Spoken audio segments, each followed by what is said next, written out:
Hi everyone, Elsie Jensen here. Tonight we are going to make some pan-seared steaks with some fried potatoes, creamed spinach, and we're going to cut up some strawberries and green and golden kiwis. So let's start by getting our potatoes ready to start frying up. I'm going to put a little bit of oil in my hex-clad pan over here on it, and we'll let it start heating up. There we go. And then I'm going to kind of cube up my potatoes here. So I'm going to chop off the ends, and I'm not going to do a complete peel on them, but I will say my kids and everyone likes them with a little less skin. So I'm just going to kind of take off a little bit of skin, and then we will have the nice kind of a potato part that there's some skins, because I like the skins, but a little bit of it off. There we go. Looks like this one has a little bruise in it. So we'll kind of get this, and then we're going to cube them up. We're going to do kind of a smaller cube on it so they fry up nicely. So not too big. One more. This is like a little bit easier way where you don't have to do a full peel on the potato, but this gets away at least 50% of the skins. Okay. And then I'm going to cut down probably in thirds, and then we'll cube it up. And then I'm going to want to get my potatoes roughly the same size. That way they'll kind of crisp up nicely in the pan and all get tender right around the same time. So I'm kind of aiming for like a home fried potato, like the old-fashioned hash browns. There we go. This one I'm going to do in fourths because it's a little bit thicker. And then we'll pop these in the oil and let them start frying up. And then towards the end, we will season them up. I don't like to season them till the end because the spices can like burn on the bottom of the pan if you're frying for a long time. And when I fry potatoes, I try not to turn them often so that they get that nice crispy edges on them. But in case if you put your spices on too early, they will burn. Okay, I'm going to quarter this one as well.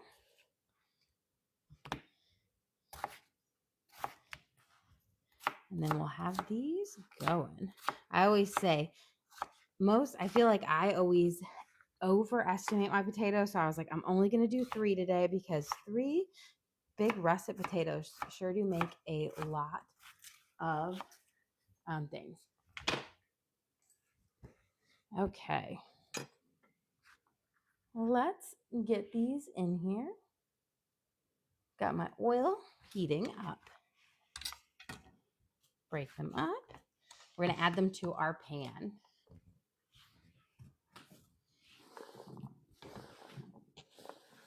And then when I put them in here, I'm going to try to coat them all with my oil and then let them sit and cover. So I'm going to give them a good toss and get them coated with the oil because potatoes are kind of like sponges.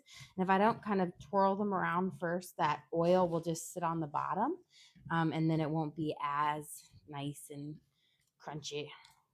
You'll get one side that has oil and the rest that have none. So I just want to make sure I coat them up nicely. There we go. And now I'm going to get out a spatula here and I'm going to kind of flatten them down.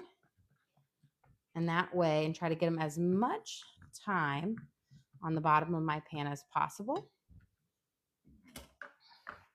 And I'm going to let them saute. And while they're cooking, I'm going to put my other pan over the top, and that's going to kind of seal it in and get it nice and,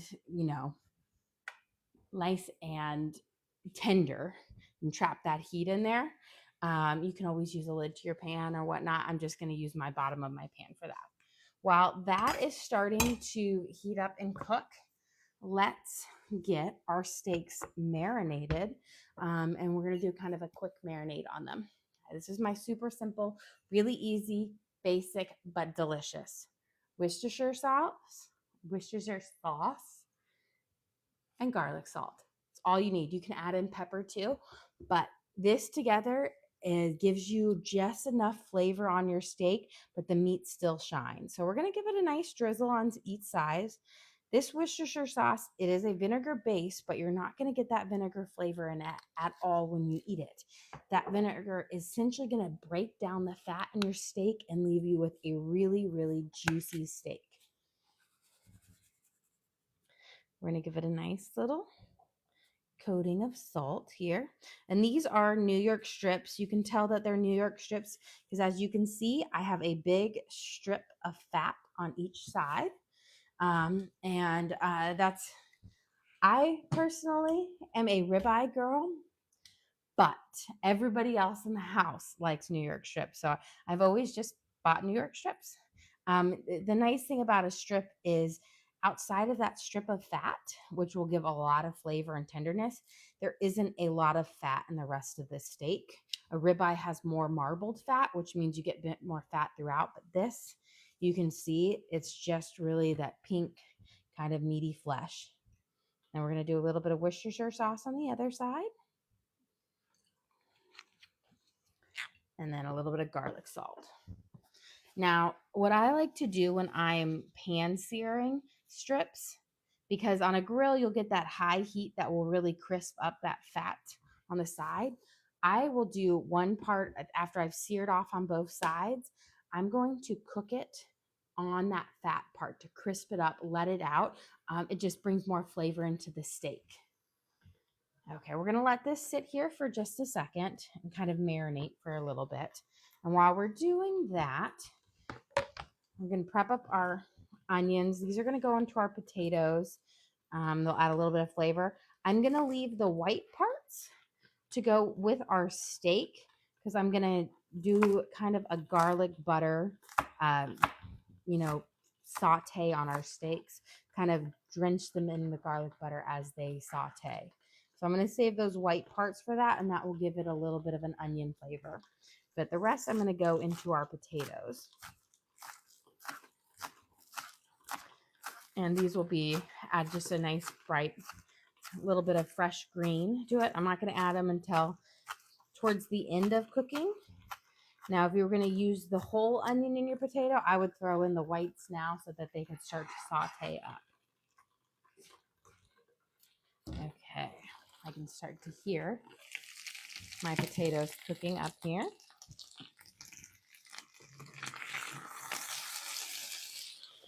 You can see we're already starting to get that golden brown sear on it. I'm going to turn it down to about a 5 right now so that it's not too hot because I don't want my potatoes to burn, but I do want my pan nice and hot so they crisp up. There we go. Now, the trick with frying potatoes is you kind of flip them and then you let them sit. There we go.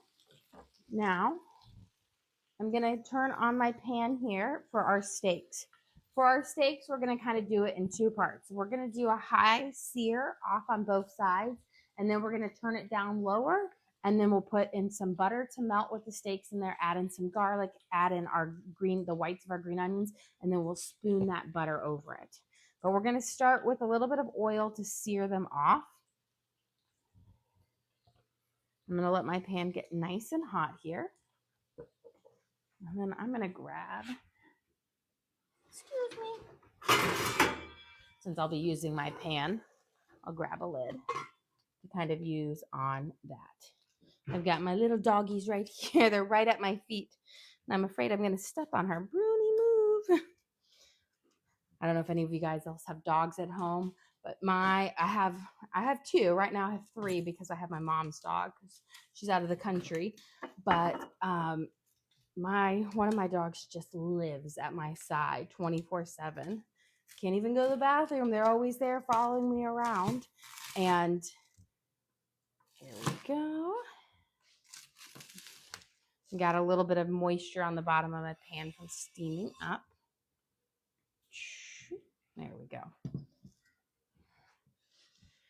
Okay, let's see. I think that's not quite hot enough. While this is waiting, I'm going to start kind of getting my spinach ready. I'm going to do, since I and one other like cream spinach, but we're going to have that with dinner tonight. Everyone's like a little bit full from, we had nachos for lunch today, and it's really filling. And then we had, that's Bruni. She's literally right by my feet. We had brookies and they were delicious. And of course, we had to turn them into brookies Sundays. So I was like, we'll do kind of a smaller, like size meal for us tonight. So I'm going to start with a little bit of butter in my back thing. We're going to start with that on real low, around a 3. And I'm going to put in some garlic, because we're going to cook our spinach in garlic, like kind of a garlic butter with some garlic salt. Then we'll add a little bit of cream and Parmesan cheese towards the end. But you want that nice garlic flavor to come in now. So I'm going to add in about a teaspoon of garlic, and we're going to let that just kind of melt and cook up. Yeah, request to see Bruni. She right there. Yeah, she is right here. As when I said, she's right by my feet. And she does not want to move. I keep trying to like slide her out of the way, but she does not want to move. And the funny thing is, so Bruni, her whole name is Brunhilde Hildegard of the Southern Valkyrie. That was the one condition for me to get her. It was that she had to be called Brunhilde. But she is actually my mom's dog's mom. So I know it's kind of weird. My mom had her dog first, and then we kind of adopted her at like 7. And she is just like glued to me at all times. Okay, let's add our steak in here now that we've got a nice kind of hot sear going on. And I'm going to do a high heat hot sear on them. And then I'm going to throw them in like after on both sides, and then we'll cook them on a lower temp with some garlic butter. But this is to get that nice kind of steak crispy edge on it.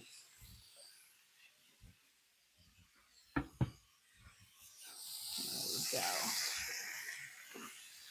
Get our butter going. And turn it up just a smidge.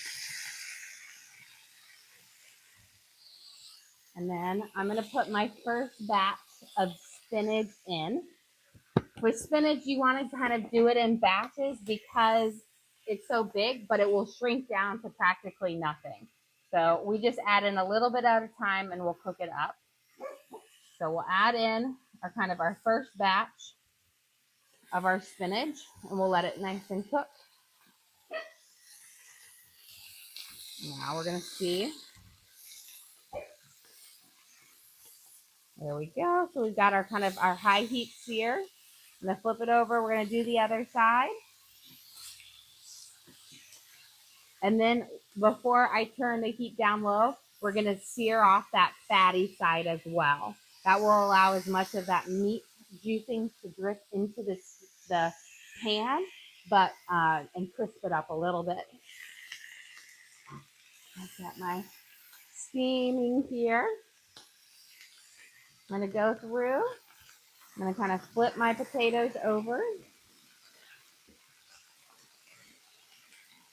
And I will say, I like to fry my potatoes in oil.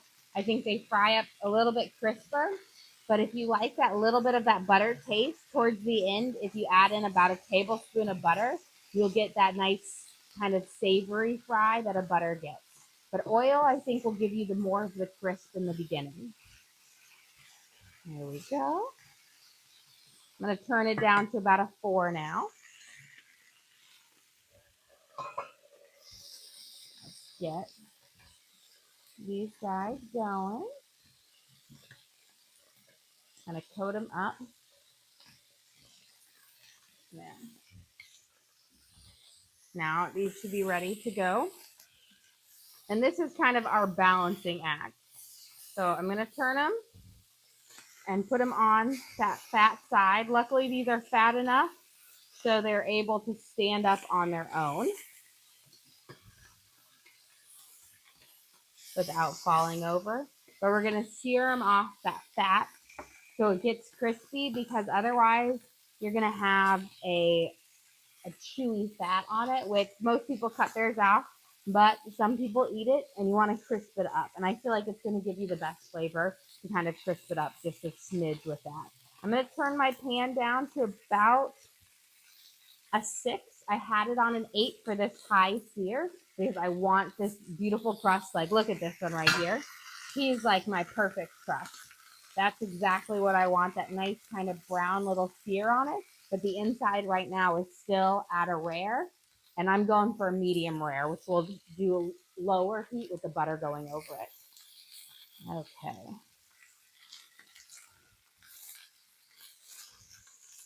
Good. You can see how that butter is crisping up, or that skin or that fat is crisping up. Now, I'll let it crisp for 1 second. I'm going to add my butter in. And you need a good amount of butter to be able to spoon over it. So while you technically are going to be wasting some of the butter in the end, you need enough to be able to use a spoon to move it over. I've turned mine down all the way to low now. So this butter will melt up, but then it will get, my pan won't be as hot as it is right now. There we go. And then I'm going to get this nice, look at that, nice, that fat is all crisped up. Making sure I want my least brown side down. There we go. And now I'm going to take my garlic, or here's my green onions, the whites of it. I'm going to throw them in here as well. That way it seasons up this butter. And we're going to put in our garlic. You've got to do this part on lower heat, because if you have it on too high of a heat, that garlic will burn, and the fat in the milk solids will also burn. So low heat for this. And then, let's see, decide which spoon. I think I'm going to use the smaller one. And then just periodically, you're just going to take this butter and you're going to just ladle it over your steak. That way, that flavor seeps all the way in. That hot butter is going to cook it, but it's going to give you just a delicious finish on it. Especially if you know, although grilling outside is like wonderful, you can make great steaks inside as well. Just got to know a couple techniques. Now, if you have even thicker steaks than this, these aren't super thick things, but sometimes I'll get the really big ones. With those, I'll sear off on both sides, and then I pop them in the oven and finish them off till they're about a medium rare. Because if you try to pan cook a really thick steak all the way through, you're going to end up with a pretty kind of tough piece of steak, because it's just going to get overcooked. There we go.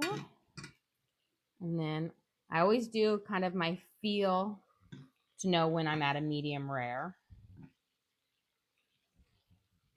I rotate. Put that there. Yeah, question.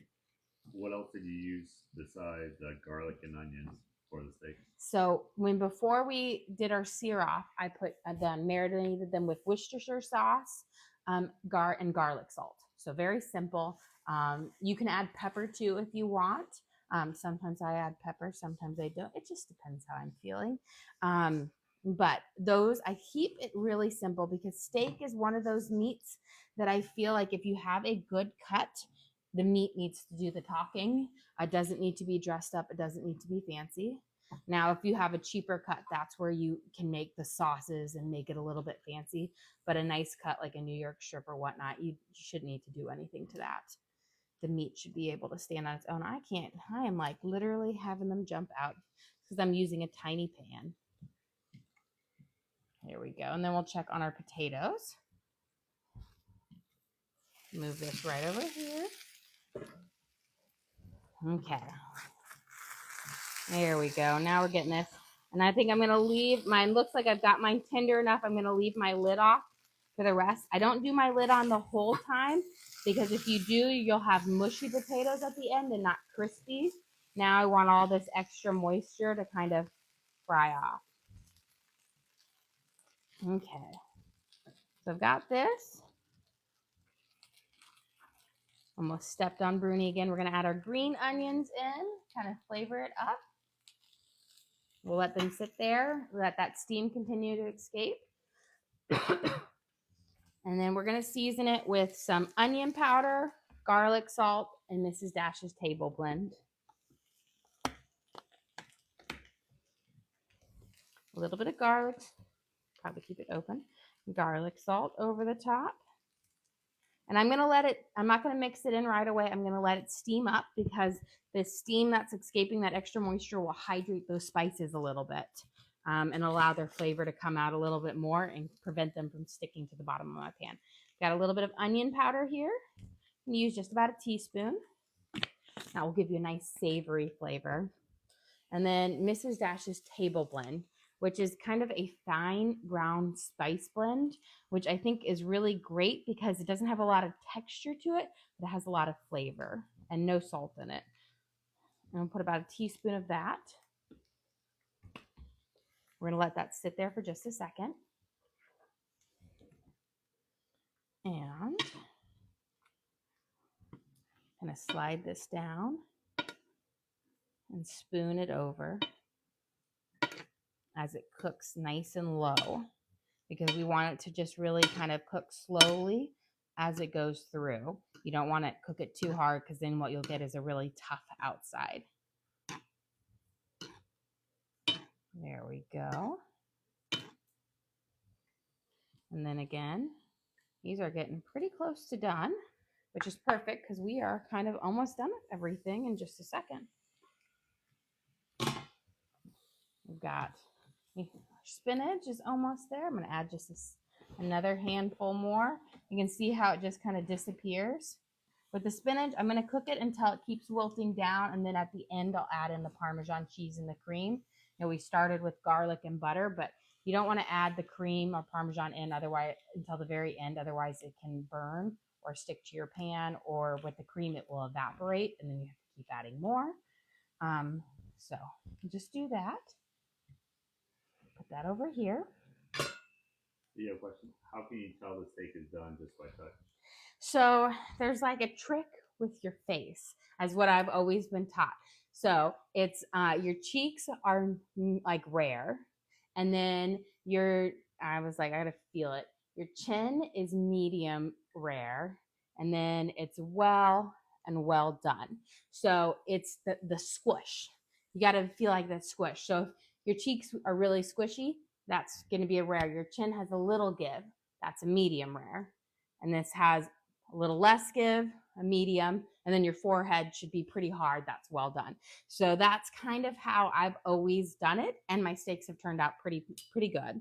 I typically don't have issues of like undercooking or overcooking them, except when my grill catches on fire. I've had that happen. But that's kind of it's a feel, you learn it through time. I also have, like, when I'm grilling steaks and I have a big fat one, I typically know about 8 minutes on each side. But these ones, I just kind of deal with my feel. You have a question? Did you make any bread tonight? I did not make any bread tonight. We were out yesterday, so I didn't prep anything. I still have a little bit of our loaf from yesterday, but I know I need to get on. I did feed my sourdough, and it like popped the lid off, so I had to clean up a huge mess. But I might start a loaf today, and so I have one tomorrow. Okay. So I've got it. This is about like where I want it. I don't want it to be completely wilted down. I like it to have just the beginning of the wilt. So we're going to add in a little bit of our cream. You don't need much.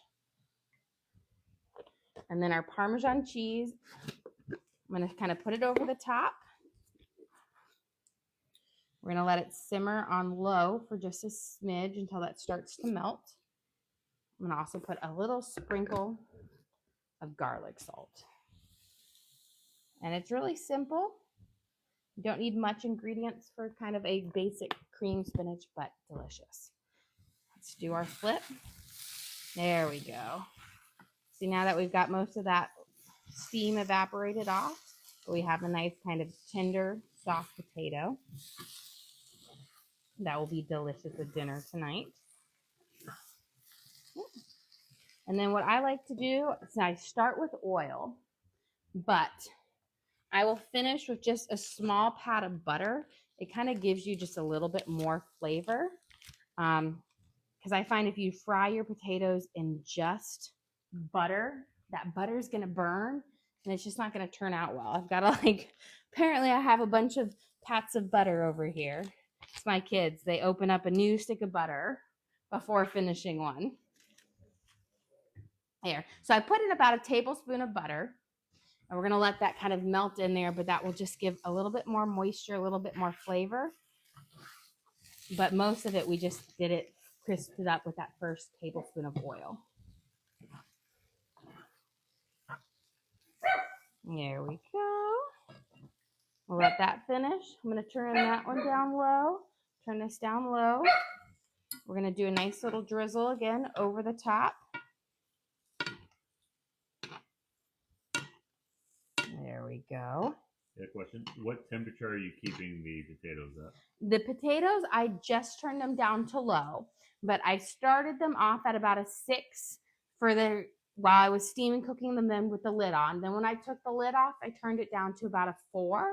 We fried that off there. And then now I have them on a low to do that final fry off. Go lower and slower. Start with a high in the beginning and then turn it down low. You don't want to keep it high all the way in. Otherwise, what will happen is you will get a really crispy potato that's rock hard because it didn't have enough time to get nice and tender. Putting the lid on helps steam it and tenderize it up a lot faster so you don't have to do the wait. But if you want to even go slower, you can turn it down lower and then cook even longer. Okay, let's get our fruit prepped because we are just about ready for dinner. Do you have a cookbook? I do not have a cookbook. I get asked a lot, and I feel like that is some goals for 2025 or 2026. So I know everybody keeps asking me. So I do have, I do post recipes under our membership thing in there, recipe cards. I try to send out some freebies every now and then, but it's a lot of work. This is easy because I'm just cooking dinner for everybody and kind of talking through the steps. But sitting down to write down a recipe, especially if you're kind of like me, who is like one of those cooks who feels it, I have to think about it. It's easier to say what I'm putting in as I'm going. But if I have to reflect back on a recipe, I'm like, how much do I put in there? And so that can get tricky at times. I guess, when chefs do it, they make it and then they practice it, testing it over and over. But I'm just I think, when I started out cooking when I was 13 years old, I was very much a buy the recipe, person. And now I'm more of a, I look, if I'm cooking something new, I glance at the recipe, I look at the ingredients and the steps, but I rarely follow a recipe now, unless it's a completely foreign cuisine or completely foreign thing. But most of the time, I just need to know the ingredients and then I can make it. I have this thing I love to do is I love to go out to fancy restaurants and try something, and how they have all the ingredients listed, and then I try to recreate it at home based on the taste and the ingredients that I know are in it. I always think it's really fun. There's a restaurant here called True Food, and I've got a couple of their dishes that I can make now. There's sauces that I've just made it. I tasted it once, know the ingredients, and I've been able to recreate it pretty close. Now, maybe if I set them and had them right next to each other, but my memory, they taste close to. Got my strawberries and golden kiwis in there. Do my last little dredge over here. You want to do this periodically because this is going to keep that hot butter is going to go down and cook it up. And it's going to make it just nice and flavorful. But you want to do it nice and low. There we go. So these are all getting to be about a medium rare. So I'm going to turn it off let that residual heat hit it. I've got my cream spinach here that has, when we started out with our, onion or garlic and butter, we put in our spinach, added cream, and then Parmesan cheese. And now we've got our fried potatoes, russet potatoes with some green onions and spices, and they're delicious. We're gonna finish up our fruit bowl, and then we're gonna serve up our dinner. I've got my Frankenstein kiwis here, my golden kiwis. If you've never had a golden kiwi, they are sweeter than a typical kiwi. My kids actually all like them better because they're not quite as tart. And you can get them at Costco. I swear they did not exist before. I never heard of a golden kiwi when I was a kid. But I also feel like growing up in the 90s, the like fruits you had at home was like apple, orange, banana. Occasionally you had a strawberry or a berry, but I feel like their choices now have become endless. There we go. I like these. When I go to the store and I'm picking out my kiwis, they charge per kiwi. So I'm always like, let me find the biggest kiwi that I can get. I want to get the bang for my buck because kiwis are like $1 a piece. So we're going to make sure we're getting big kiwis. $1 a piece for such a little piece of fruit. But I'm a person who I like to give my kids lots of different options, lots of different things to try. I don't like to have them eating the same things over and over. I want to build up their palate so they're not super picky eaters. And yet I still have picky eaters. There we go. So we've got our strawberries, our kiwis, and our golden kiwis. I'm going to give my hands a quick rinse, and we will be able to serve up dinner.